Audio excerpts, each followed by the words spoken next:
gente! Mais uma edição do podcast Pinga Fogo, o podcast de política aqui do portal Mundo BA. A qualquer hora do dia, da tarde ou da noite, você assiste quando e onde, como quiser. Essa é a vantagem de estarmos para o mundo inteiro pelo YouTube, não é? E hoje temos um convidado muito bacana, de garbo, elegância e capilogência. E bom de voto, viu? Bom de voto pra caramba. Mas antes da gente anunciá-lo, dá aqui as nossas saudações ao nosso fundador do portal Mundo BA, o fofinho Fábio Lima, que não é tão fofinho assim. Confortável e anatômico. Tudo bem, Fabinho? Obrigado, Teu, obrigado aí a audiência, gente. Salve, salve, mais uma vez a gente aqui. Prometo não falar muito. Prometo também não cumprir. Isso é importante. Mas eu fiz questão de estar aqui presente para receber esse nosso convidado hoje, que é, sem dúvida alguma, uma grande revelação da política baiana, né? Verdade. E fiz questão de vir aqui, bater esse papo, dar esse abraço nele. É verdade. E antes da gente anunciar, dizer para você acessar mundoba.com.br. Lá tem as melhores do dia, não é? O que aconteceu na Bahia, no Brasil, no mundo e em Salvador. Você clica mundoba.com.br e tem tudo lá, tudo salvo, tudo bem escrito, tudo bem apurado para você. Esse portal que é jovem, é novo, mas acima de tudo traz uma marca de credibilidade e responsabilidade. E sem mais delongas, apresentar o nosso convidado de hoje, ele que é pré-candidato a deputado estadual, ele que é servidor público, professor, ele que foi candidato a prefeito de Salvador em 2024 e ficou em segundo lugar, pegando um pessoal que achava que não, mas pegou de surpresa. E ele que é essa voz ecoante e tão importante na renovação da política da Bahia. Queridíssimo Kleber Rosa, muito obrigado pela sua presença aqui. Tudo bem? Tudo bom, Matheus. Tudo bom, Fábio. É um prazer enorme estar aqui. Agradeço aí as palavras de vocês. Não sei se é isso tudo. Eu só me esforço para falar a verdade com espontaneidade, né? Termina as palavras saindo. E acho que isso é um princípio que acho que é importante para a política. Quando a gente fala de fato que a gente pensa a partir das convicções, a tendência é a gente não se atrapalhar. Sustenta hoje, sustenta amanhã e as coisas vão dando certo. Mas muito bom estar aqui de novo, né? Para mim é sempre um privilégio ter espaços para defender as minhas posições políticas, para defender meu ponto de vista. Então, fico extremamente grato pelo convite para estar aqui. Maravilha. Fábio Lima, faça as honras. Vamos pingar fogo logo? Vamos pingar fogo logo. Já começa recebendo assim o nosso convidado? Ele tá sempre preparado. Um assunto, segurança pública, né? Vamos lá. Até porque o homem tem formação, né? Vamos lá. Policial civil, não é isso? Isso. Eu estudei um pouquinho. Ainda bem que você fez o dever de casa. Assim, agora de maneira bem... quem já tá vendo a gente há algum tempo sabe que meu estilo é um estilo... Não é o da polêmica, mas é da assertividade de maneira bem tranquila. Isso aqui é, antes de tudo, um grande bate-papo. As pessoas, inclusive, até abrindo parênteses, as pessoas têm elogiado muita gente, o Pinga Fogo, por ser um espaço de papo, de conversa, e não de entrevista, um programa qualquer. E, assim, segurança pública é, inegavelmente, hoje um grande desafio dos poderes públicos e da sociedade, né? Eu costumo dizer que qualquer que seja o assunto que hoje se debata, cabe uma narrativa. Seja ela de direita, de esquerda, progressista, conservadora, cabe. Segurança pública não cabe. Porque hoje é um problema que está acontecendo e pior que a segurança pública, a insegurança pública é a sensação de insegurança. Porque você vive em estado de alerta. As pessoas vivem em estado de alerta. Então, assim, você como um profissional do ramo, né, da área de segurança pública, assim, fala um pouco do que você pensa sobre isso. De quais são os caminhos, quais são as principais estratégias que você teria se hoje você estivesse até comandando uma pasta como essa. Olha, primeiro dizer que começar caracterizando nosso debate, né? Dando uma delimitação mais ampla, digamos. Segurança pública está para além de polícia. Muito além. Na verdade, a gente tem um Estado que é causador da violência. E temos um modelo de segurança pública que é racista, que é cruel e que reflete o estado de perversidade com que a instituição Estado lida com seu povo. Essa é a minha definição do que é o problema da segurança pública. Nós temos bolsões de abandonos sociais que são resultados de um processo de exclusão histórica e que, a partir desse abandono, produz violência, porque isso é um fenômeno social, é um fenômeno antropológico, é um fenômeno humano. A gente entrega aquilo que a gente recebe. Isso está na psicologia, isso está em diversos segmentos científicos daquilo que expressa o que é ser humano. Então nós temos um povo que é maltratado historicamente, abandonado, jogado e tratado com violência, e a violência, ela retorna. A violência, ela retorna. Se não for isso, se essa explicação não couber, nós estamos dizendo que existe um povo que é naturalmente violento, de onde brota a violência, né? Poderíamos até caracterizar que povo é esse. Que aqui no Brasil não é verdade. Pois é, nós temos uma população negra, de favela, que vive em condições precárias e que, a partir dessas condições, se produz naquele ambiente fenômenos de violência. Ou a gente entende que a violência, ela é um produto da condição do abandono, ou nós estamos dizendo que esse povo é naturalmente violento. Como não é verdade, nós só podemos dizer que a violência que brota dali é o retorno da violência sofrida por aquele povo. E pior, nós temos um Estado que, diante disso, produz mais violência, impõe mais violência. Foi isso que aconteceu no Rio de Janeiro. E aí eu estava num debate, numa rádio, com um deputado bolsonarista, e ele diz: você quer que não entre com fuzil? Você quer que entre com rosa? Eu não respondi a ele lá, mas quero responder aqui. Eu quero que entre com rosa, sim. Tem que entrar com rosa, tem que entrar com música, tem que entrar com arte, tem que entrar com lazer. Se a gente quiser tratar o problema da violência de forma séria, tem que tratar as pessoas sem violência. Só que a ausência de tudo isso é a forma violenta como o Estado, que, na verdade, o Estado dirigido por uma elite racista branca, trata o seu povo. Então, é um ciclo que não tem fim. É um ciclo que se retroalimenta. Porque quanto mais é tratado com violência, mais devolve violência. Então, esse é o primeiro aspecto do que eu acho que nós temos que delimitar o nosso papo sobre a questão da violência, sobre a questão daquilo que a gente chama de segurança pública. Certo. A partir daí é que desenvolve-se tudo que a gente pode e deve pensar de como tratar esse fenômeno. Nós temos uma polícia investigativa totalmente sucateada, abandonada, secundarizada. Ou seja, existe uma escolha do ponto de vista da ação policial. Existe uma escolha pela letalidade. Ou seja, como eu falei antes, pela violência. Mais investimento na polícia ostensiva. Na polícia ostensiva, na polícia de confronto. Quando, na verdade, deveria ser o contrário. O que a gente vê é uma polícia militar mais equipada,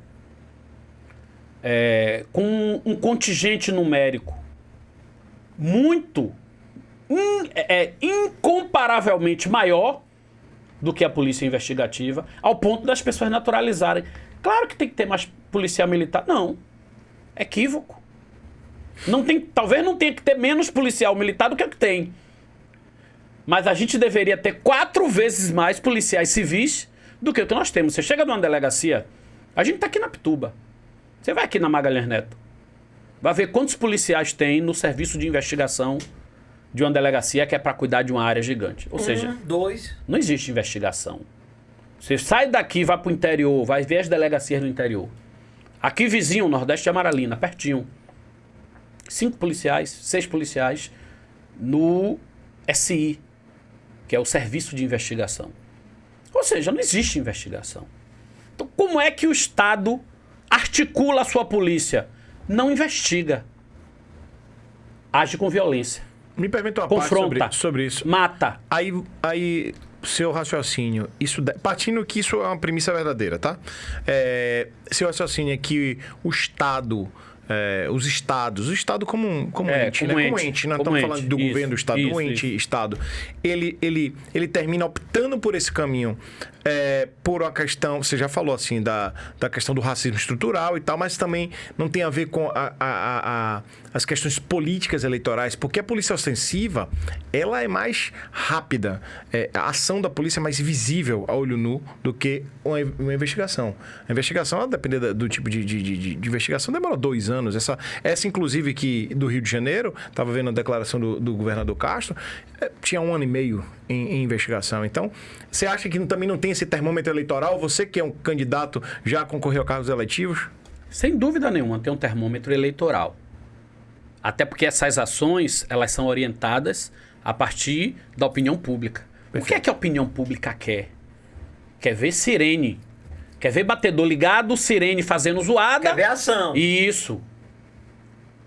Você falou de sensação de insegurança. Ou seja, existe a sensação de insegurança, que nem sempre é a insegurança em si. Perfeito. E existe a sensação de que o problema está sendo resolvido, mesmo sem estar sendo resolvido. Ou seja, aí, ó quantas viaturas entregue. Os policiais estão com colete novo. Eu me lembro quando...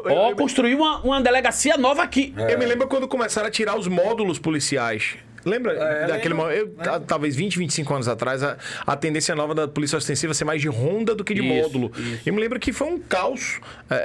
Das pessoas, vamos ficar inseguro. Porque não se via mais aquele ponto que era o módulo, aquela instituição. É a presença, né? É a presença. Que não servia pra nada. Promovia uma sensação de segurança. Isso. Ou seja, as pessoas estão vendo ali, dá a impressão de que qualquer coisa você corre pro módulo e resolve. É como você vê quando você vê uma viatura, né? Você se sente um pouco mais seguro. Isso. Perfeito. Então, não tenha dúvida que isso se orienta por uma lógica eleitoral. Mas só é possível essa lógica numa perspectiva eleitoral porque ela é fundamentada por uma relação racial. Ou seja, a ideia de que matar é bom porque atende ao anseio popular só é possível porque os corpos que tombam são corpos naturalizados para morrer. Se num confronto desse morre uma pessoa oriunda de um ambiente de classe média, aí, o resultado eleitoral é o contrário. Mas morre. Os governos falam isso, os comandos de polícia falam isso. Efeito colateral. Efeito colateral, ou seja, não tem jeito, vai morrer inocente. Porque o inocente é preto de favela. O dia que for um inocente do horto, do caminho das árvores, o mundo acaba. O mundo acaba, o secretário cai, o governo perde eleição. Então existe um componente racial, inevitavelmente. Não tem como fazer esse debate sério sem considerar esse elemento. A nossa sociedade, ela não é estanque, ela não apareceu. Os fenômenos de desigualdade e de violência não foram colocados aqui assim, acabou, tá aí, não. Isso é resultado de um processo nas nossas relações sociais, que forjou a sociedade que a gente vive. Só que algo que é constituído a partir de um modelo de governança, de relações, de dominação, as pessoas querem que se resolva com uma ação policial que vai ali e resolve. Não resolve. Se resolve invertendo a lógica que criou. Do contrário, você resolve o problema imediato, que tem mais a ver com a sensação do que qualquer coisa. E aí, é comum você ver uma pessoa... Eu sou de periferia, eu me criei... Nasci no Engenho Velho da Federação, me criei no Nordeste Amaralina. E às vezes, você tem uma pessoa ali que está cometendo crimes e que já começa a incomodar a comunidade além da conta. E as pessoas começam a dizer, pô, fulano tá demais. Terrorizando. Aí vem a polícia, um confronto, morre. Pronto, tá na hora. Agora nós vamos respirar aliviado. E às vezes respira aliviado. Sim. Isso é uma falsa sensação de resolução do problema. Porque o problema permanece até que venha outro. E que venham outros e que venham outros. Então, existe essa gravidade e os governos se alimentam de resultados populistas orientados por opinião pública. Por isso que insiste alguns, né? Outros fazem por convicção. E aí você tem um bolsonarismo que não é refém dessa... Tem governos que é refém dessa lógica. Termina repetindo... Reproduzindo o modelo, né? Isso. Reproduzindo o modelo. Mas, É mais fácil mas também, hoje né? nós temos concepções que são convictas disso. E o bolsonarismo é convicto disso. Você viu que os bolsonaristas estavam aí comemorando o que aconteceu no Rio e o deputado federal, o capitão Alden, Sim. ele disse, eu tô fazendo a contagem torcendo para chegar em 200. Quer dizer, isso além de ser uma imbecilidade, é a expressão de um modelo, ou seja, de uma convicção. Né? Então... Eu me lembro de Rui, logo no início do governo Rui, teve episódio no Cabula, não foi? Foi uma chacina lá no Cabula, foi ali perto do Carnaval. Foi logo no primeiro ano de Rui. Eu lembro que é o que você falou de repente da reprodução do modelo, né? Ainda que o governo Rui, o governo de esquerda, né, do PT, não tenha a lógica de um governo.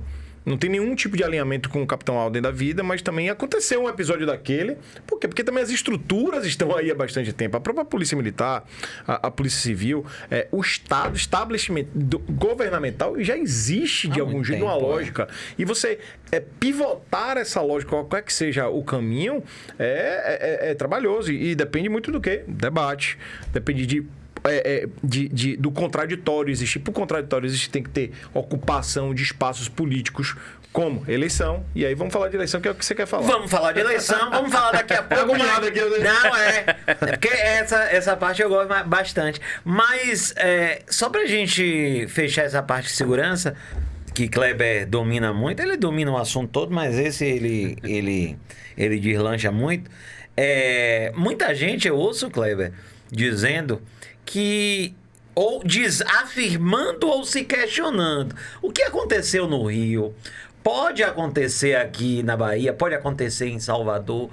E eu vejo muita gente dizendo, o que aconteceu no Rio vai acontecer em Salvador, porque Salvador tá daquele jeito. Você fala no sentido das facções criminosas tomarem conta da cidade. E para além disso, para além disso, não é...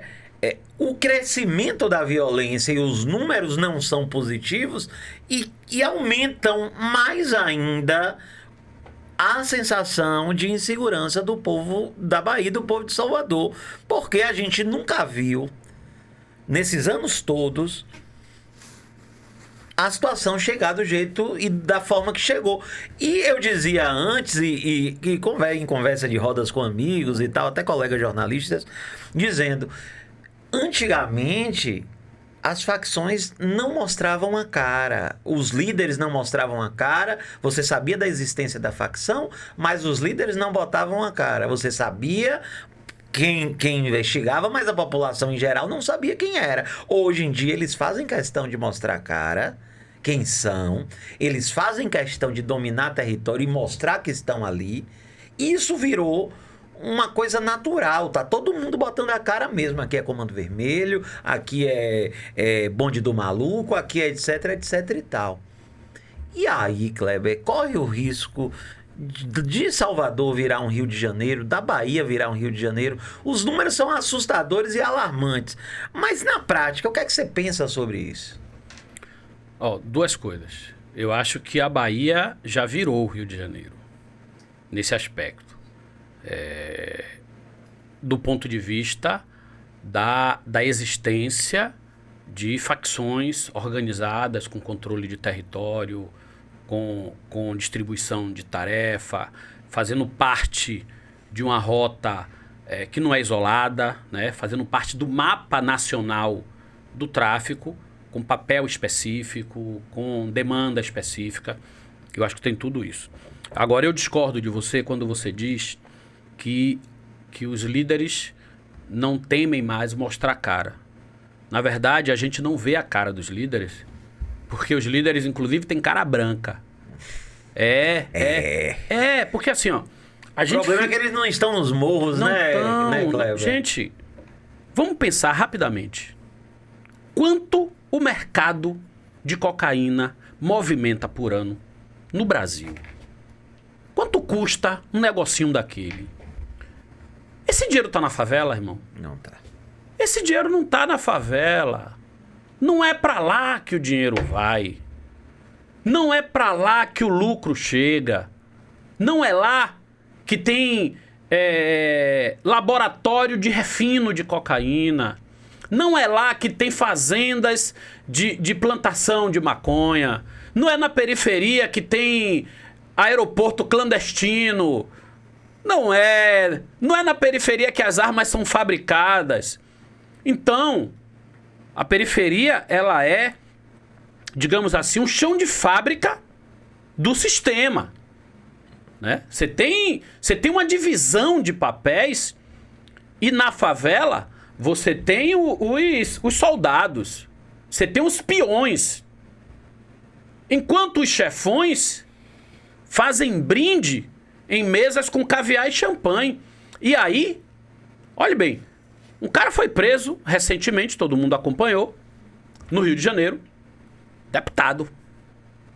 O cara é deputado e é membro de uma facção que tinha um papel específico na facção, que era o fornecimento de armas.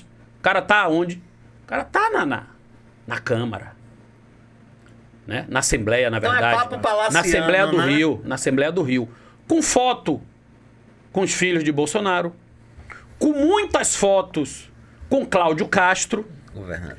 Ele só chegou à condição de deputado porque Cláudio Castro fez uma movimentação e ele se tornou, porque ele era suplente. Então Cláudio Castro, ao nomear um deputado, tirou e deu a vaga ao cara. Ou seja, e aí esse mesmo governador que toma champanhe com cabeça, manda a polícia entrar para fazer a carnificina. Né? Já tem até uma denúncia de garotinho, do ex-governador do Rio, de que ele estaria fazendo isso para fazer queima de arquivo, porque poderia ter algo contra ele ali que ele queria pagar. Sendo verdade ou não o que garotinho está dizendo... Isso que é garotinho também, vamos combinar não que é muda, garotinho, né? não muda os fatos. Não muda os fatos de que existe uma relação externa de poder e de comando que está fora da favela. Que tá fora da favela. Conversa de palácio, né, Cleber? É claro. Então, assim, se é para tratar o assunto a sério, a gente tem que fazer o debate. Ah, não, mas ali tem a violência, tem que combater. Sim, tem que combater, tem que resolver o problema imediato. Porque existe um problema que é imediato, e por isso eu tô falando aqui que a polícia civil precisa ser instrumentalizada. Porque a forma que você tem de desmontar qualquer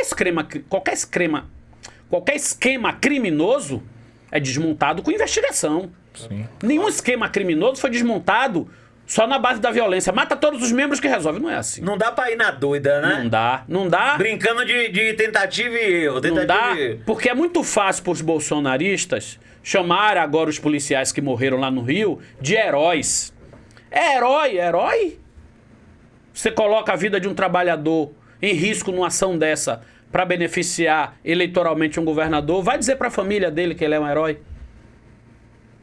Então... Kleber, É agora, profundo, o aqui- debate precisa ser feito de forma profunda. no Rio de Janeiro, você está colocando, e não é de hoje, né? Que o Rio de Janeiro, o crime organizado das facções do narcotráfico tem uma relação política, não só narcotráfico, como jogo do bicho. Todo mundo conhece essa história. Agora, se você o Rio acha é uma que, mistura muito grande, você acha né? que na Bahia, vamos falar de Bahia, a gente tem políticos envolvidos diretamente no narcotráfico? Olha, eu não sei dizer a você se tem políticos na Bahia, se tem político em São Paulo, se tem políticos no Congresso. É que no Rio já apareceu, né? Porque para eu dizer, É uma afirmação... eu teria que ter... Claro. O que eu tô citando aqui é o que já tá explícito para todo mundo. Pronto. isso. Agora, o que nós sabemos, pelo óbvio, é que quem ganha com tudo isso, quem ganha muito com tudo isso, não tá na favela. Porque não é para lá que vai o dinheiro. Senão a favela, meu irmão, estaria milionária. Senão a favela teria arranha-céu. É né? porque a ponta do iceberg é muito mais embaixo. E aí vai estar de, mesmo, né? não, o chefe, olha lá, tá com batidão de ouro. Aquilo ali é as migalhas. Pelo amor de Deus. O dinheiro, como a gente viu também, tô falando de fatos. O dinheiro tá na Faria Lima. Total. Não, ainda tem uma outra coisa. Ainda que o dinheiro estivesse lá, ele não tem nem como usar. Pois é. Tem mais essa aí também. Tem essa, Tem né? mais Ele essa tá aí ali também. numa clausura dentro do morro. Então, no final das contas, você tem uma engrenagem que tolera o crime, porque não investiga, não leva a sério, ninguém quer investigar, mas que se movimenta por uma concepção racista de dar respostas populistas a partir da produção de corpos negros. É isso. Não existe combate ao crime, não existe combate às drogas. O que existe é violência transformada em resultado político para mostrar para a população como ação de segurança pública. Então essa é a compreensão que eu tenho sobre o fenômeno. Por isso, só cresce. Há pouco tempo atrás, não, mas há uns 20 anos atrás, a gente só tinha uma delegacia que era responsável pela Pituba, Nordeste, Rio Vermelho, Ondina, A sétima. Federação, a sétima. A sétima delegacia. Sétima. Hoje você tem a 14ª na Barra, desmembrou da sétima. Isso. Hoje você tem a 29ª no Nordeste, desmembrou da sétima. Hoje você tem a 16ª, desmembrou da sétima. Aqui da Magalhães Neto. Daqui da Magalhães Neto. Além disso, você tem várias companhias de polícia militar em todos esses lugares e a violência só aumentou. Ou seja, polícia não é sinônimo de resolução da violência. Os números dizem isso. Mais polícia, mais presença e mais violência. Mais crime organizado. Então, como diz Edson Gomes, pare a polícia, ela não é a solução. Tá dado que não é a solução. Kleber Rosa, vamos falar agora sobre eleições, né? Já falamos sobre segurança, falamos sobre política, porque segurança é política. Vamos falar sobre eleições. Você é candidato a deputado estadual no pleito do ano que vem. E aí essa pergunta eu vou repetir, que eu já fiz, mas é importante para os nossos espectadores aqui do Pinga Fogo. Muita gente pergunta, e deve ter lhe perguntado, a mim me perguntam muito. Kleber, inclusive Fábio me perguntou hoje, por que Kleber não vai para federal? Por que Kleber é estadual? Ele não vai dividir voto com Hilton, com Jonathan, o Rasta de Feira? Por que essa decisão? É por uma questão de viabilidade eleitoral? Veja, nosso partido sentou, discutiu e montou a chapa. A gente poderia ter montado uma chapa competitiva para o pleito federal. Ou mais competitiva não, mais competitiva para o pleito federal.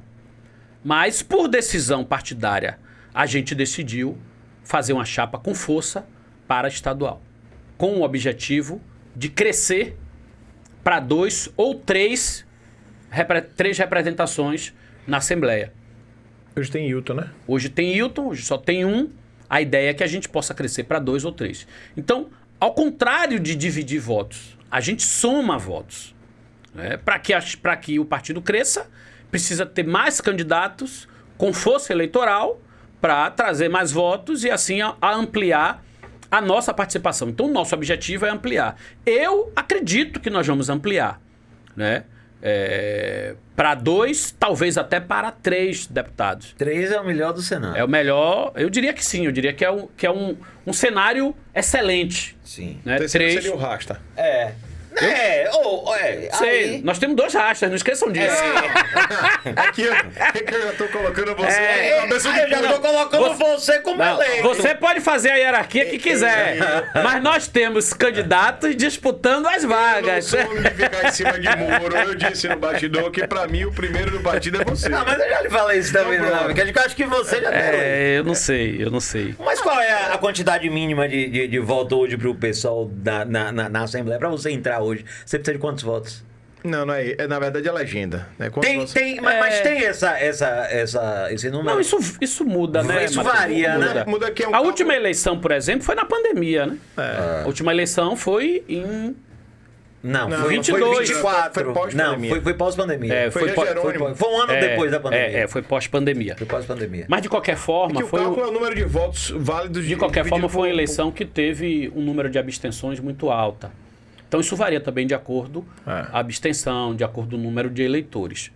O que aconteceu na eleição passada foi, nós precisamos, não tenho certeza do número, mas acho que em torno de 40, 45 mil votos para eleger 2. Eleger 2. Isso. Nosso cálculo é que a gente agora consegue ampliar para esse número que nos permita eleger 2, né? E talvez eleger 3, porque nós estamos montando uma chapa forte. Nós estamos montando. A gente fala sempre de 3 nomes, mas tem outros nomes claro. que estão, né, se movimentando e que também tem musculatura para fazer a disputa, musculatura para fortalecer a nossa chapa, né? Para deputado federal, a gente não tem nenhum deputado federal. A gente nunca conseguiu chegar ao número. Então o desafio para deputado federal é conseguir chegar ao número.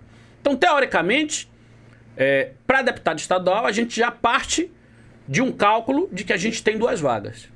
Para deputado federal, a gente parte do cálculo que não tem nenhuma. Então nós vamos ter que crescer, se fortalecer muito para fazer 3 estadual, que é além do que está, digamos assim, no horizonte próximo, e fazer um federal, que é um pouco além do que está no horizonte próximo. Então o cálculo que a gente está fazendo é mais ou menos esse. Eu sempre fiz essa pergunta do federal até para Matheus, assim, porque a gente sabe que a emenda... O deputado federal tem direito a emendas impositivas que são muito mais robustas. E aí, até o desafio, né? Só um partido relativamente novo, né? Deve ter 20 anos, mais ou menos, né? De fundado. Foi aquele episódio lá de Luciana Genro com Heloísa, Helena. Então, 20 anos. A política, partido cresce como, né? Disputando eleição. Sobretudo majoritária. Então, se você tem um deputado federal que consegue ter emenda impositiva, ele destina a fazer política pública, bem feita, em alguns colégios eleitorais, em alguns municípios que você já tem algum tipo de movimento, eu acho que termina sendo, para mim, uma lógica mais... claro, não estou dentro do partido, né? Pelo amor de Deus, né? Falando do seu partido. Não, fica à vontade. Da Vênia. Mas assim... Você tem um olhar geral sobre... Mais amplo, né? Aí eu fiquei pensando, eu acho, assim, de longe, meu cálculo era, juntar Ailton, juntar Kleber, juntar mais... caminhar todo mundo aqui, vamos sair de estadual para federal, poderia chegar a um cálculo de entrar para federal. E eu acho que até para o pessoal, nacionalmente, é importante vocês terem mais cadeira federal, né? Sem dúvida isso era uma opção. É por isso que eu comecei dizendo que houve uma orientação do partido de focar no crescimento nas eleições estaduais. Então, né, colocar figuras públicas de peso, de força, de musculatura eleitoral para disputar o estadual é uma escolha partidária e não fazer isso para federal. Pronto. Então, quando eu falo uma escolha partidária, não é com decreto, é o debate, as disputas também, é para aqui, é para ali. Então, no final, é isso que brotou da nossa decisão. Agora, eu estou muito confortável com a escolha para estadual, porque assim, eu sou um ativista do serviço público, eu sou servidor público, né? Então, eu milito nesse debate que envolve o serviço público e que tem como sua arena a Assembleia Legislativa. Então, eu tô na arena que me, digamos assim, que me cacifou para disputar o processo. É a partir desse lugar de servidor público, de sindicalista, né, que eu começo a ocupar essa cena do debate mais geral sobre segurança pública, sobre educação, sobre saúde, sobre meio ambiente. Então, para mim é confortável estar nesse lugar, se eu conseguir uma vaga na Assembleia, e trazer esse debate e contribuir com algo que, de alguma forma, eu já tenho acumulado, né? Então, eu acho que eu cumpro uma missão, digamos assim, de forma mais honesta com a minha história de luta, pelo menos nesse momento, estando aqui na Bahia, né, ao lado dos servidores públicos, ao lado da população baiana, fazendo os debates que eu posso caracterizar como os debates mais domésticos, sem diminuir a importância do enfrentamento macro político, que é a disputa com o bolsonarismo, porque isso envolve, obviamente, modelo de sociedade, concepção de Estado, né? Termina sendo um debate mais amplo. Mas isso também é um perigo aqui. Os bolsonaristas têm crescido aqui na Assembleia, eu já citei aqui um, né? Tem. O deputado... Alden. Mas o Aldo é federal. Aldo é federal. Desculpa, Tem não, Diego Castro, Tem Diego Castro, tem Leandro de Jesus. Isso. Então essa turma tá se espalhando. Precisa ser enfrentada. Então eu quero ir para a Assembleia também para ser a pedreira no pé deles, né? E você acha... E fazer o debate e expor, porque essa turma é muito boa de rede social, de recorte, né? De montagem de vidas. Eu não disputo isso. Quando eles fazem montagem aí, me esculhambam, o pessoal, pô, Kleber, ó, pra quê? Eu digo, rapaz, contra isso você não tem o que fazer, não. Agora, na arena da formalidade, aí eles não se criam, né? Não se criam porque não tem substância, né? Não tem conteúdo para sustentar uma posição. São posições rasas. Então, eu acho que é importante também esse debate aqui, porque não deixar essa turma crescer. E o futuro de Bolsonaro? Já que estamos falando de Bolsonaro, o que é que você acha? Não, eu acho que o bolsonarismo está com os dias contados. O que não quer dizer que a extrema-direita esteja fragilizada. Perfeitamente. Mas o bolsonarismo, se a gente entender o bolsonarismo como o fenômeno do centro nervoso da família Bolsonaro, estão com os dias contados. Só fazendo um complemento e uma contribuição, o bolsonarismo não está morto, mas o bolsonarismo vive o seu momento, na minha opinião, o seu momento mais complicado, com o Bolsonaro preso e com todo mundo meio como barata tonta, sem saber o que fazer. O outro dos Estados Unidos falando um bocado de besteira, o Gicá sem querer que Tarcísio seja candidato, não é? O pai depressivo, porque não esperava, com medo de ir pra papuda. Só quem tá fazendo política é Michele. Quem tá fazendo política é Michele nos cultos. Cultos. Então, é um momento de fragmentação. E que pode cair no colo desse pessoal que não é... Que é bolsonarista light, por assim dizer, como Ratinho Júnior, como Ronaldo Caiado, que nem bolsonarista é. Ronaldo Caiado é caiado mesmo, ele é ele por ele. Mas tem Ratinho Júnior, aí tem Romeu Zema, que esse é mais radical. Mas, enfim, é um momento também conturbado para a extrema-direita, né, Kleber? Para a extrema-direita é um momento extremamente conturbado. Ou seja, eles não têm candidatos hoje que esteja apto a disputar as eleições presidenciais. Fazer a defesa do Eles estão tentando ainda forjar, né? E aí isso tem a ver com a característica da extrema-direita. Ela surge de forma muito, digamos assim, muito efêmera, né?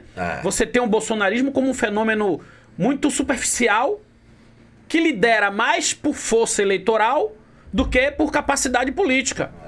Então... Ou como um movimento de rejeição a Lula. Isso, e que aparece ali o suposto outsider, que de outsider não tinha nada, que é o Bolsonaro. E que termina na autoridade da força eleitoral, impondo ao conjunto das forças de direita uma linha. Mas que essas forças de direita têm divergência, inclusive, interna, com o perfil Bolsonaro, sim, mas se submetem pela força eleitoral.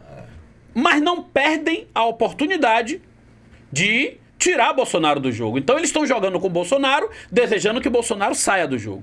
Muitos deles, inclusive, tramaram nos bastidores para que Bolsonaro fosse preso, para se livrar. Mas o que é o Por isso que eu centrão, acho- se não isso, né? Isso. no Por isso que eu acho que, é o centrão, por isso que eu senão acho que o isso. bolsonarismo, entendido como um fenômeno do poder da família Bolsonaro, tá com os dias contados. Porque você tem Eduardo, que não volta mais. Se voltar, vai ser preso. Se voltar, vai ser preso. Você tem Bolsonaro, que vai ficar preso por muito tempo. Sim. Inelegível. Inelegível. E você tem a fragmentação das figuras que vão ser substituídas por outras figuras da extrema-direita, né, que já estão exercitando aí para tentar acomodar e ocupar o espaço. Então, eu acho que a família Bolsonaro tá numa situação bem delicada. Tá, vamos falar de Bahia agora.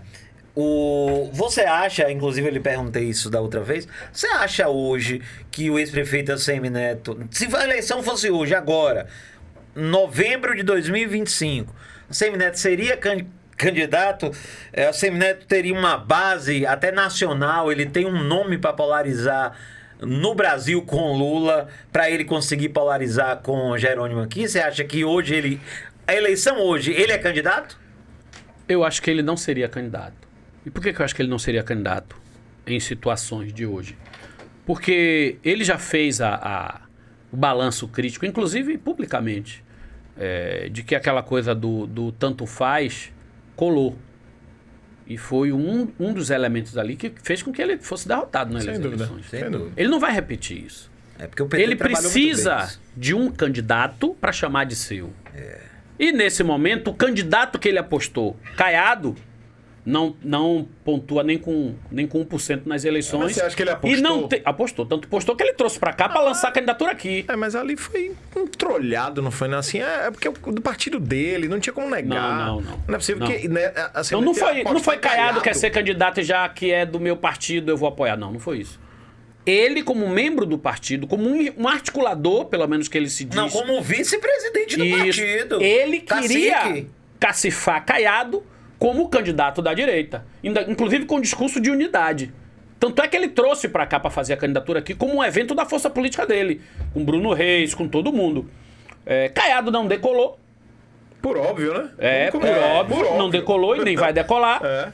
Mas ele estaria disposto a se apoiar na candidatura de Tarcísio, que era o que estava mais, digamos assim, mais evidente, né? E isso, obviamente, ele teria aqui a candidatura dele com um palanque para disputar com Lula nacionalmente e disputar com Jerônimo aqui. Com a crise da direita, do campo da direita, automaticamente a crise chega aqui também. Então ele não vai topar ser candidato sem ter um nome forte, federal. um palanque forte para ele chamar para si. Ele não vai repetir o tanto faz. Ele não vai topar ser candidato numa eleição em que Lula jogue sozinho, né, fazendo gol à vontade. Então, para mim, a direita continua tentando se encontrar para ter uma candidatura e a Semineto está proporcionalmente refletindo a mesma situação.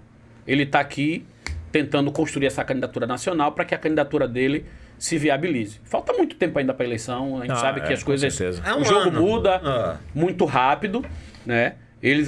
Por isso que ele ainda não desistiu, mas nesse momento ele não está 100% candidato. Até porque há 3 meses atrás, Lula estava numa condição muito desfavorável. Muito Isso. pior. Muito desfavorável. E agora tá se reerguendo de novo. Aí nosso amigo Sidônio Palmeira deve estar adorando ter um camisa 10 como Eduardo Bolsonaro, né?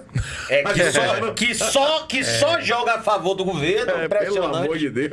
Impressionante. Arrogância, né? Como muda. Olha como É o cenário nível de muda. arrogância que faz absurdo, o cara... É um absurdo. Mas olha como muda o cenário. O cenário muda. Então, assim, realmente... Acho que Neto, assim... Já falei isso aqui outros dias.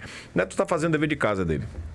Ele tá fazendo o papel de ser oposição, ele tá viajando na medida do possível para o interior, o que ele quer fazer, o que ele tá fazendo. Tá se colocando no jogo. Tá esperando o que é que vai acontecer. Eu acho, assim, do outro lado, assim... ele não ser candidato a governador... assim... Eu já falei isso também, né? Que taxista sem placa, porque político sem mandato é igual a taxista sem placa, né? Ele já tem outra metáfora, né? Que a gente não pode falar. Mas, Kleber, ele já tem 6 anos sem mandato.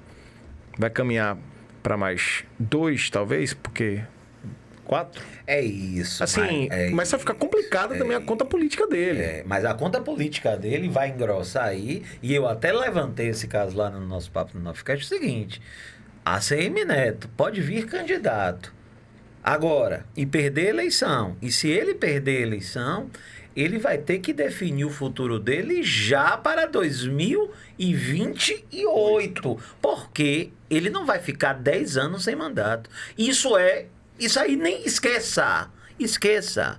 Então, eu acho, e aí é uma opinião muito pessoal, inclusive já perguntei isso aqui a Thiago Corrêa, eu acho que se Neto perde a eleição em 2026, ele vai desandar a coisa do lado de cá, porque ele vai querer ser candidato a prefeito.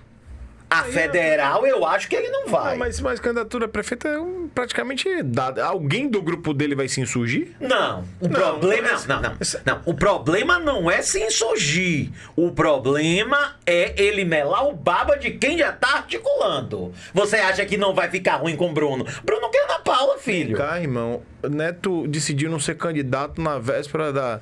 Em 18, mas era... Fábio, isso era outra conjuntura. Um deputado chegou pra mim e me disse: Matheus, Neto acabou de fuder a gente. Desculpe, o termo foi esse. Então a conversa não é por aí não, pai. Acabou, como você vai falar, acabou de fuder com ele, ele continuou com ele, com o Neto. Sim, e Neto hoje é o quê? Politicamente. O líder da oposição no estado. Sim. Que perdeu a eleição. Mas é o líder, perdeu, bateu na cara. Não importa, velho. A eleição foi apertada. Velho, ele tem 6 anos sem mandato. E continua com o poder. Pouco, muito menos do que tinha. Cara, muito menos do que tinha. Eleição no segundo turno, Fábio, pouco, tá? A CM Neto hoje tem uma sombra chamada Bruno Reis. Acredite. Concordo. E ele tem medo de Bruno Reis. Ele não diz, mas ele tem medo de Bruno Reis. Porque Bruno Reis hoje, em pesquisa eleitoral, pontua igual a ele. Você sabia? Você sabia. Claro. Então não é. Então a coisa eu acho que não é por aí, não. A CM Neto continua sendo o líder da oposição, continua porque não tem outro. Ponto 1. Ponto 2. Poderia ter outro, Bruno. Mas Bruno Reis agora não é conveniente pra ele se insurgir contra Neto. Você sabe que Bruno Reis é muito... Você conhece Bruno Reis antes de mim. Bruno Reis pode ser tudo, menos burro. Ele é muito inteligente. Burro sou eu que não sou prefeito. Pois é. E mesmo se fosse, não ia ter voto. Então, o negócio é o seguinte... Por quê? Passou simpático, pô. O negócio é o seguinte... O negócio... Deixa eu terminar meu raciocínio. O negócio é o seguinte... Você sabe. Não diga que você não sabe, que você sabe. Bruno Reis tá no cangote de ACM Neto e a ACM Neto tem medo de Bruno Reis. Eu não tô falando nenhuma novidade. Eu tô falando o que nego não gosta de falar. Mas ele tem medo. E se Neto perder a eleição para governador, Neto chega pra melar o baba de Bruno. E Bruno não quer isso. O grupo não quer. Não tô dizendo de insurgir. Ninguém vai se insurgir, porque ninguém é maluco de se insurgir. Se insurgir, pau. Mas é ele melar o baba de Bruno agora. Entendeu? Agora vamos lá. Vamos pensar de maneira racional. E bem fria. Vamos lá. Neto perde a eleição. Sim. Ano que vem. Sim. Ou não é candidato. Qualquer uma das duas alternativas. Em tese, ele chega mais fraco para 28. Não é isso? Mas pra prefeito não. Pra prefeito não. Chega mais fraco. Ele perdeu uma eleição ou não participou de uma eleição. Ele chega mais fraco. Isso é fato. E aí eu acho que depende. Eu acho que depende muito do concorrente dele. Não depende. O cara, menos uma eleição, é menos um palanque, é menos uma disputa, é menos exibição. Ele vai chegar fraco. Ele chega fraco. Chega mais fraco. E Kleber vai ser candidato em 2028 na jugular dele. Vamos lá. Onde eu quero chegar? Aí você tem no campo da esquerda, você vai ter um Jerônimo forte, porque ganhou uma eleição. Vai ter o governo federal forte, porque Lula, em tese, fez a reeleição. Certo. E você também vai ter um candidato da esquerda para prefeito. Da esquerda eu falo do próprio governo. Tô falando você é um dos candidatos, Kleber. O nome do PT? Que muitos falam aí de Rui Costa. Aí eu acho que vai ser briga de cachorro. Vamos lá. Aí nessa disputa aí, vai sentar na mesa Bruno e Neto. Sim. Para definir o candidato. Quem vai ser o candidato? Mas eu acho que nem porque Bruno não... Peraí. Aí não vai ter candidato para a prefeitura de Salvador? Não vai. O candidato já é Neto. Pronto, é isso que eu tô falando. Então não mela o baba de Bruno não, irmão. O baba vai continuar, vai caminhar para um único caminho. Mela o baba de Bruno que quer Ana Paula, só isso. Pronto, Porque Bruno é candidato, Bruno não vai ser candidato só em 2030. Mas Bruno não vai querer nem Ana Paula nesse cenário. Contra Rui Costa? Mas se bem que eu acho que a Ana Paula tá bem fraquinha agora, viu? É que eu tô falando, esse negócio vai cair naturalmente para Neto de volta.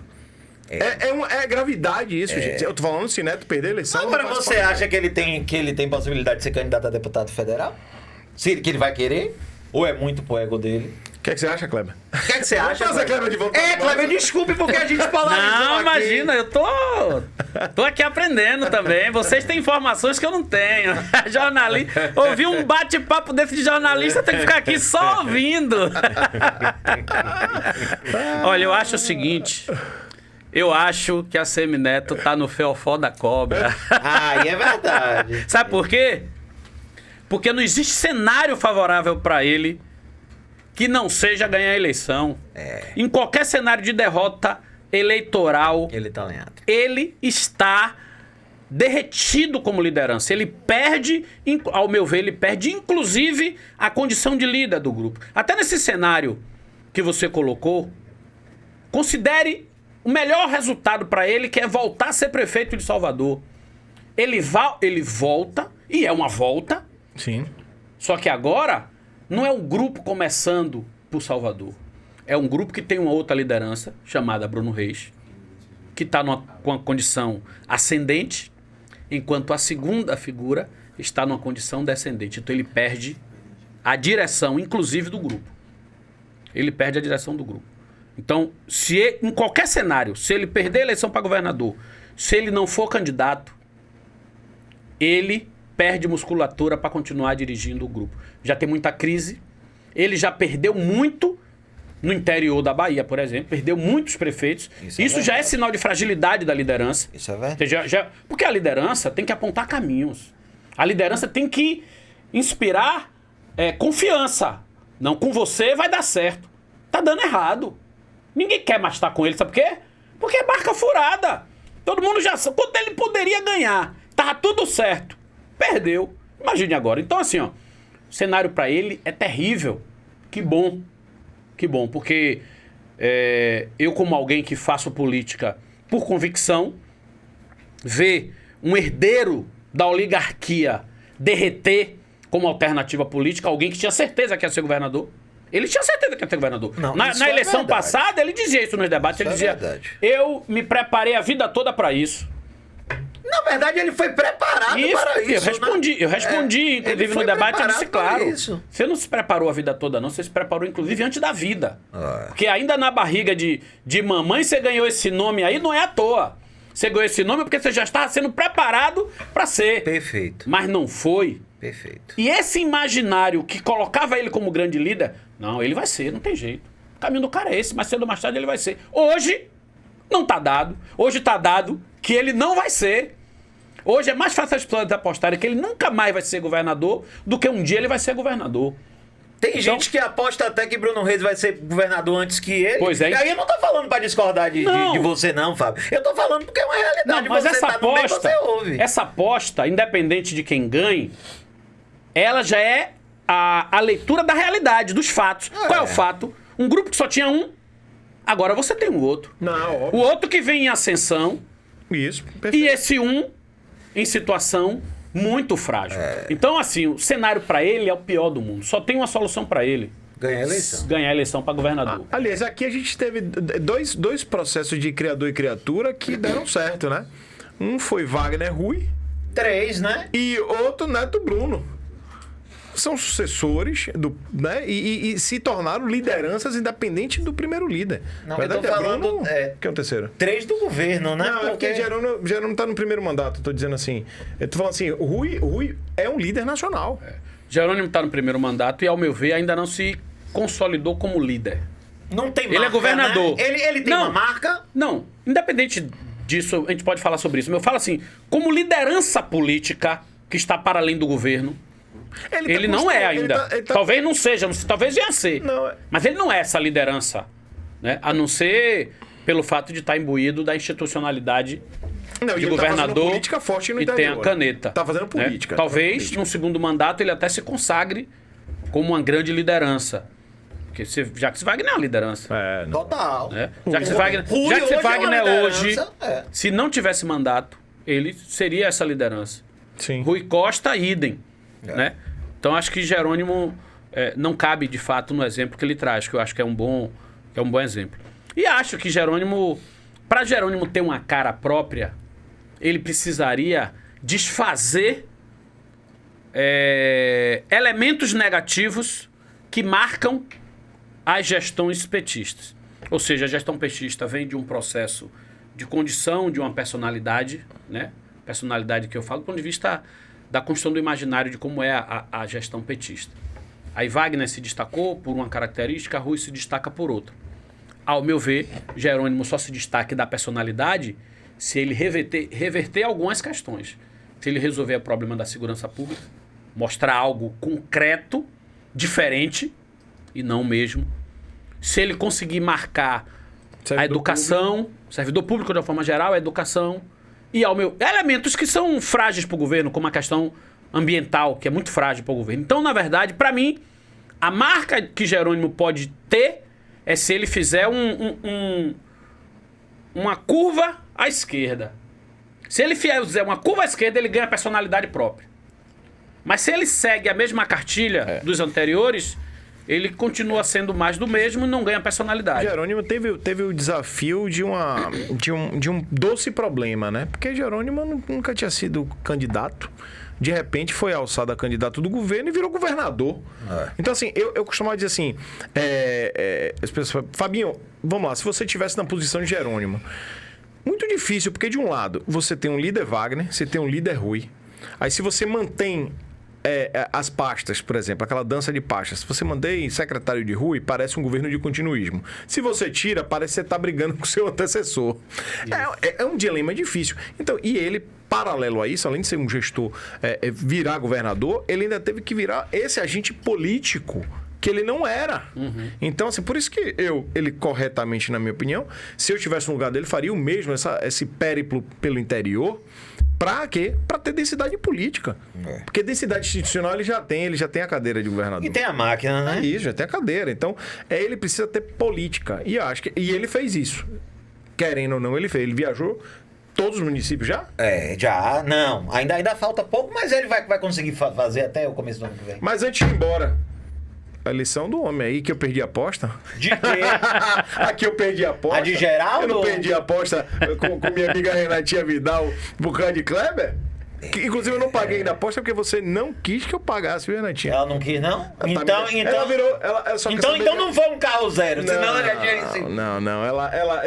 A nossa aposta foi um vinho, só que ela entrou tal qual eu no ritmo de se cuidar da saúde. Só que você tá tomando um vinho de vez em quando. Ela que não eu toma. sou mais indisciplinado. Tem um bocado de gente que ganhou essa aposta aí. Eu encontrei um parlamentar numa lanchonete ali em Brotas, e ele falou: olha, ganhei uma caixa de vinho, eu apostei em você. Você fez assim, mande pra mim, pois santo. Todo mundo tomando vinho. Mande pra minhas custas. Mande E pra eu não mim, vejo santo. nenhum. Que pra cá não tá coçando nada, né, Cleber Rosa? Pois é. Mas fala aí dessa experiência. Do ponto de vista pessoal, é algo extraordinário. É extraordinário. Porque assim, ó, eu como um militante popular, o único instrumento de fazer política que eu tive a minha vida toda foi a voz. Não tem nada ali, não tem estrutura, não tem gabinete. Tem dinheiro. Não tem assessor, não tem assessoria de imprensa, não tem nada. Militância é a voz.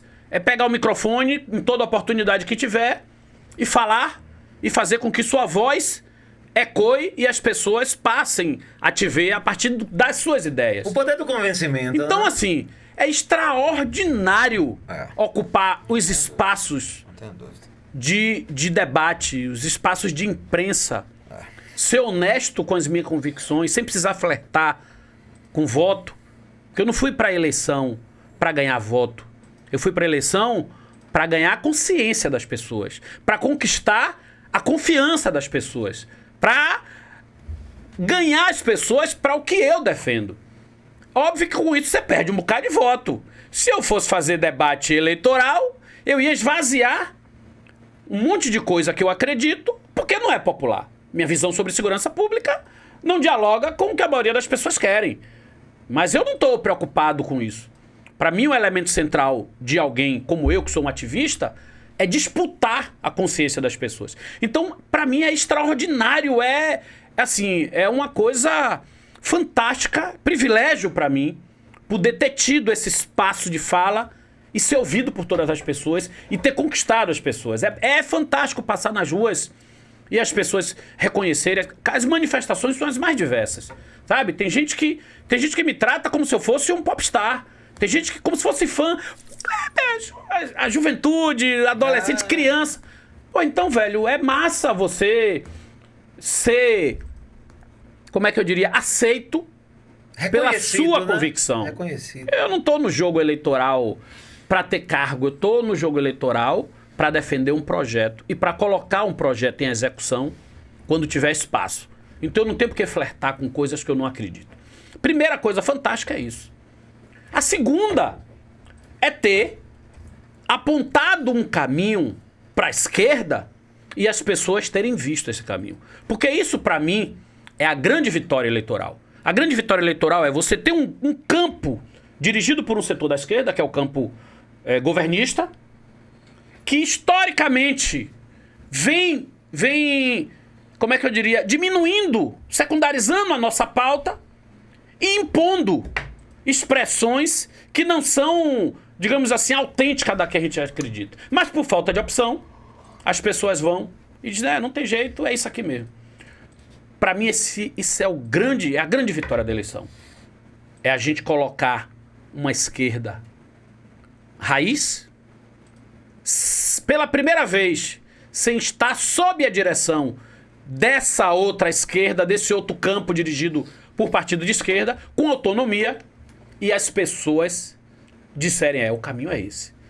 Ou seja, há a possibilidade de um terceiro campo pela esquerda. Nós não precisamos imaginar, um dia o PT vai sair do governo, aí a CM vai ser governador. Não. Um dia o PT vai sair do governo e nós vamos estar construindo uma alternativa pela esquerda. Claro que eu estou falando a partir do sentimento das pessoas. Ou seja, é possível um governo na Bahia que não seja esse, mas que ao não ser esse, a gente tenha um outro comprometido com as nossas pautas. Foi isso que a eleição trouxe. É a leitura que eu faço. Então hoje as pessoas olham para mim e dizem, você vai ser nosso prefeito. Ou seja, o pessoal que sempre entrava nas eleições, já marcado com aquele lugar do que vai incomodar, do que vai bagunçar, do que vai falar mal de todo mundo, mas que não tá ali para disputar, mudou. A imagem das pessoas agora é, rapaz, o pessoal vem aí.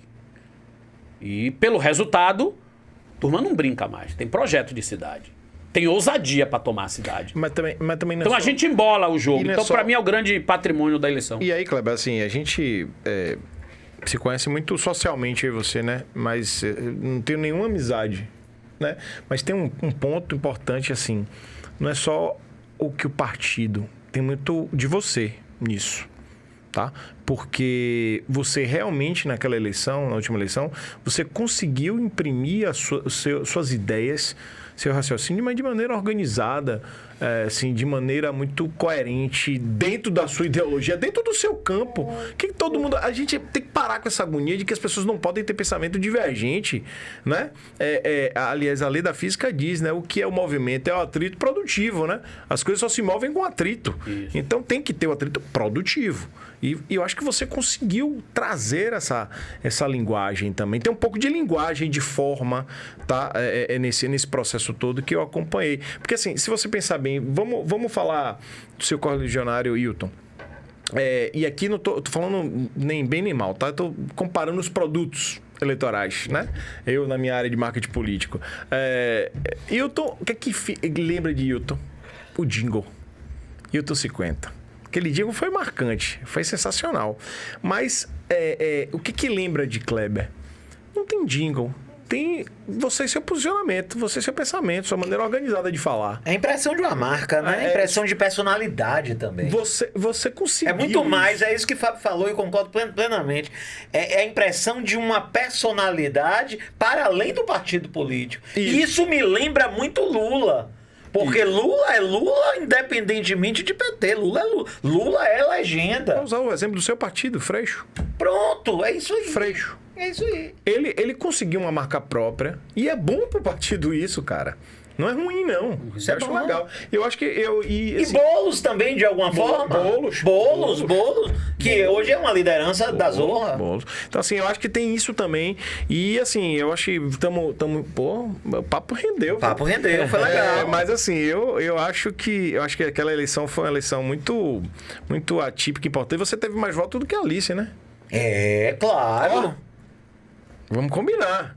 Alice, deputada federal, alguns mandatos. Não, é... Então, assim, cara, você conseguiu ali um troço. Goste ou não goste de você, amigo, você conseguiu, naquela eleição, marcar uma posição. E você furou uma bolha danada, né, velho? Você furou várias bolhas, né? Mas... Todo carnaval tem seu fim. O carnaval nem chegou ainda, só em fevereiro. Kleber Rosa, muito obrigado pela sua participação. Debate sempre produtivo, debate sempre... enriquecedor, você essa simpatia, mas acima de tudo com coerência política, é o que mais importa. Boa sorte, conte sempre com a gente aqui, as portas dos microfones estão abertas, não só do podcast, como do portal. E muito obrigado. E você vai voltar aqui antes da eleição, porque a eleição é só o ano que vem. Vai voltar antes, vai voltar depois que for eleito, não é, Fábio Lima? Vai sim. Vamos acompanhar de perto essa eleição dele. De perto. E torcendo para que ele seja eleito. Não é porque acho que a Assembleia merece uma voz como a de Kleber, né? E o parlamento é a representação da sociedade, né? Então é isso mesmo. Vamos deixar a pluralidade ali. Isso. É importante esse debate. E obrigado por ter vindo. Assim, a gente faz o portal Mundo BA com muito carinho e com muito cuidado. É, verdade. Acima de tudo. Eu tenho já uma experiência larga empresariando na comunicação.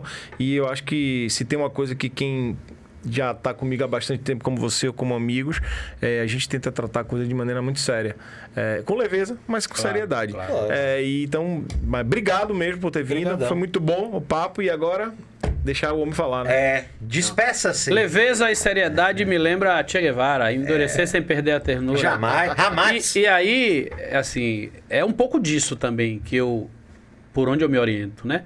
É a dureza do conteúdo, mas com um sorriso no rosto, né?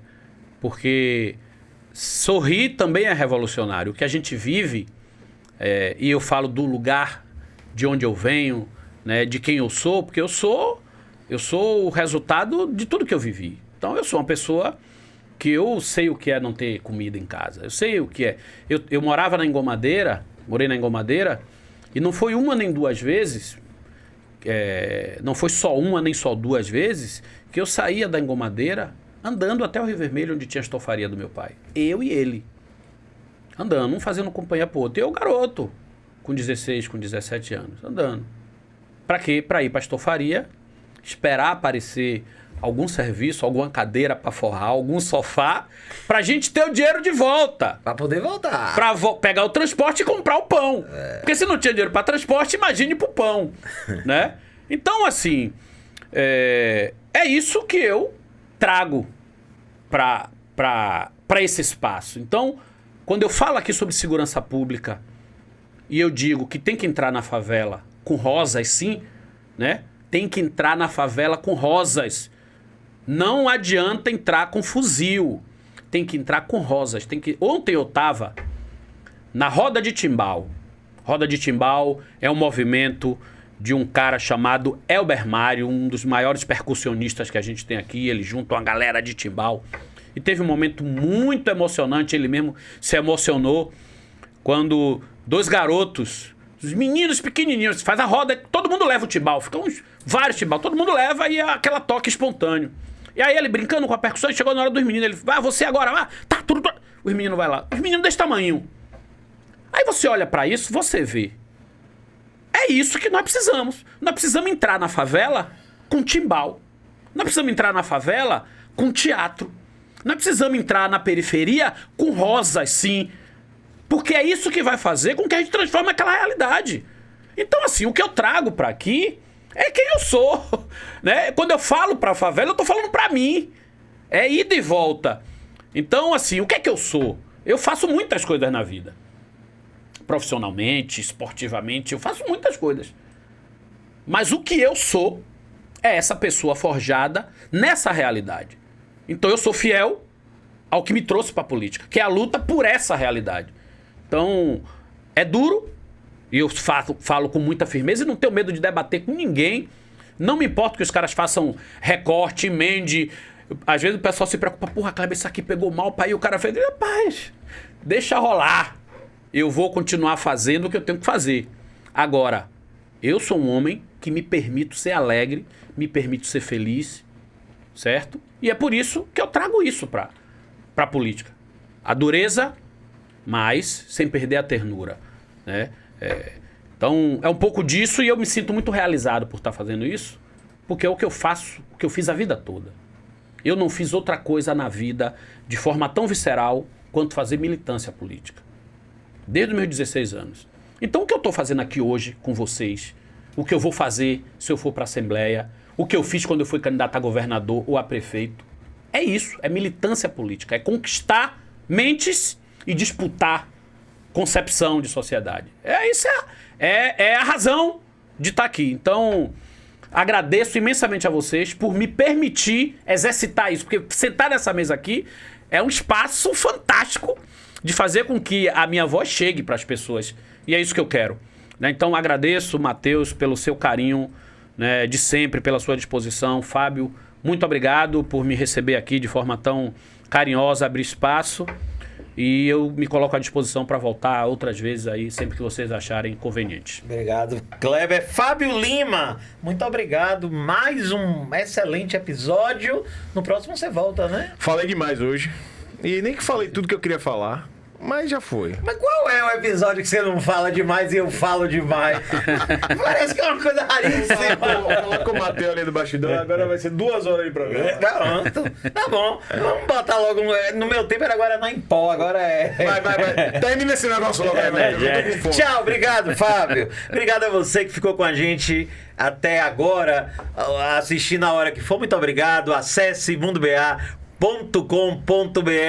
curta, compartilhe, divida com todo mundo, porque o episódio sai na quarta-feira, não perca, quarta-feira tem episódio com Kleber Rosa aí nas nossas redes, muito importante. Muito obrigado pela sua paciência, obrigado pela sua audiência, agradecendo aos estúdios 585, agradecendo a Hilda Santa Rosa no apoio técnico, pré-produção e produção, agradecendo também a meu querido Matheus aí nas carrapetas comandando tudo, e a gente fica por aqui esperando você na próxima edição, guardado, resguardado e salvaguardado pela força de Deus sempre. Tchau.